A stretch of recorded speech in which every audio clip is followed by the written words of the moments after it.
Hello YouTubers, it's me again. Last couple of set panels that I made them using one piece of glass, aluminum frame that I made homemade, and some seal guard, and they're probably the best panels we made to date. Well, that's pretty much after you added up all the glass, and only one of them I had tempered glass. The other one I had to use regular sheeted glass because, for one, tempered glass where I live, man, that would have cost like $50-60 bucks, and I really didn't have the time to sit out and look for cheaper and better deals. And long story short, it ended up costing, or would have ended up costing, about the same as buying one factory made. So it kind of defeats the purpose of doing it yourself. Well, recently, I don't remember the exact screen name on YouTube, but wranglepuss or something to that nature.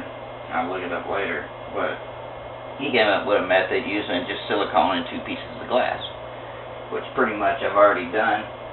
Put the silicone down, or the glass down, line up your cells, tabbed them, got them all situated, made about 1 inch space all the way around it, and then silicone strips down each side, sandwiched it between 2 pieces of glass, and then gave it a couple of days to let the cure and all the gas and stuff come out.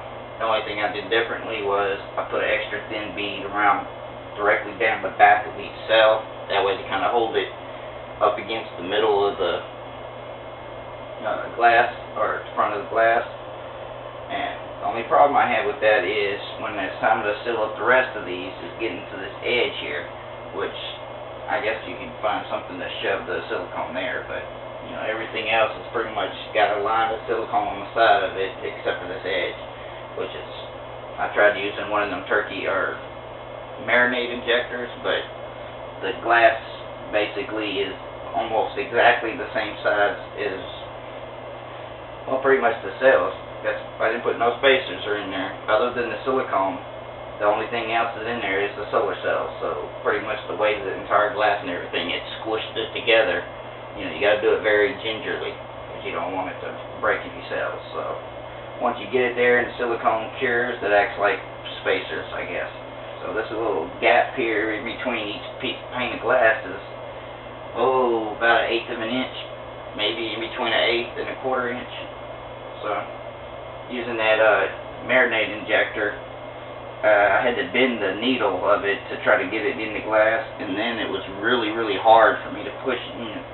And I got it almost all the way up to the edge, but I ended up making more of a mess than doing good. So I might have to come up with a different method for that. But long story short, I think it's going to be pretty good. Pretty good little setup. The glass, I got this cheap glass at Lowe's, matter of fact. It was about $17 a sheet. It was about 36 piece of glass, and I had them cut 27 inches on one side. And I'm using, by the way, 40 cells instead of 36. I figured that extra 2 volts being homemade and give me a little extra leeway in the long run. Those are my 2 outside that I use with seal guard, matter of fact. Those are 40 volts too, so I made this one to kind of match it.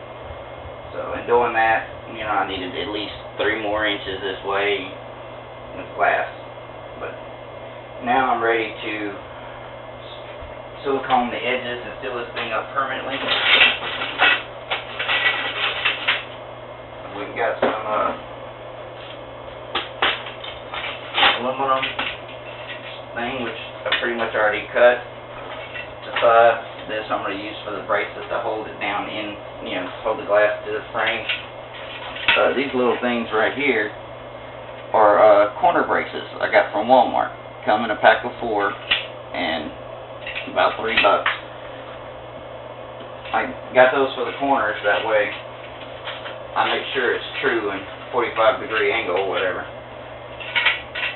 because my geometry sucks, and they're going to go around pretty much like this.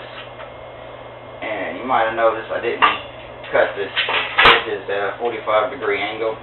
Like I said, for one, all I got is a hacksaw. I don't really have the tools to be cutting it like that. And 2, well, that's pretty much it. I don't have the tools to cut it. So the other 2 that I did, pretty much like that. And this is going to overlap. What that's going to do is it's going to leave, this is 1/16 of an inch, 1 inch L bracket aluminum. It's going to leave a bit of an overlap on the front. I don't know if you can be able to see it, but you know, when they meet up like that square, the little bit of right here is going to be overlap, but on the other ones it was so insignificant or so little that it pretty much didn't matter. And I'm just going to add some silicone up in there to compensate. But it seemed like a pretty good solid thing, and since there's like virtually no space in between these two panes of glass, I'm expecting some good results. I got the cells off of eBay, of course. I actually got a really good deal on them. It was $22 for 42 cells plus a couple of bonus. They were grade B, which was great for experimenting with, you know, unproven methods. But for the most part, I mean, you know, there was a couple of them that was cracked, that had a few print errors on the front. But overall, they were great cells. They all tested pretty good, except for one was only like 0.2 volts instead of 0.5. I haven't tested it in the sun all put together because, of course, after I got it all together and it's time to cure, it's cured everything and good to go. It's been cloudy for the last 2 days.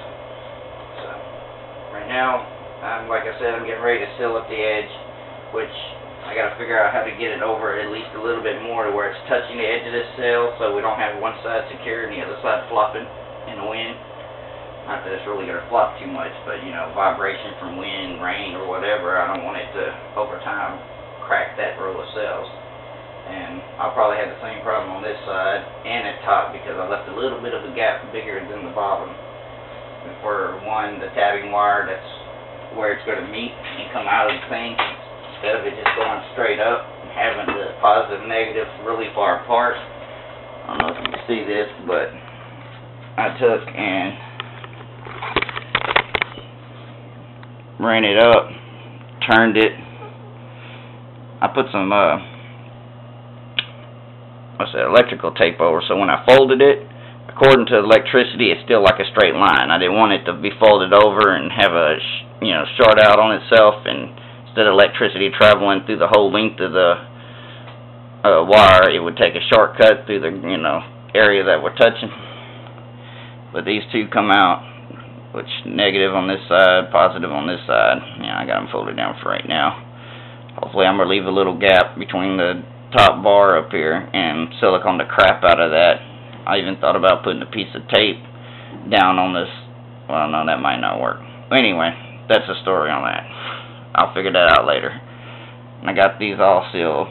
I laid the cells down before I started siliconing everything in a few strategic locations. I actually used a little bit of super glue to hold them together here and there, because they wasn't always, some of them were curled up a little bit and all that. And, while I was doing this side, getting it situated, this side will want to move, so I guess I could have used something to weigh it down, but I'm hard-headed.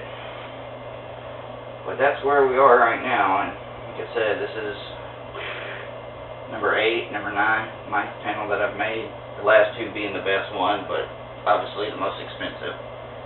Well, I guess the first 5 would be the most expensive, considering they were complete flops, building a whole wooden box and putting them in there. Unless, of course, you can figure out some way, or you got some access to some argon gas you can fill up the inside and replace it with. But well, that's where we are right now.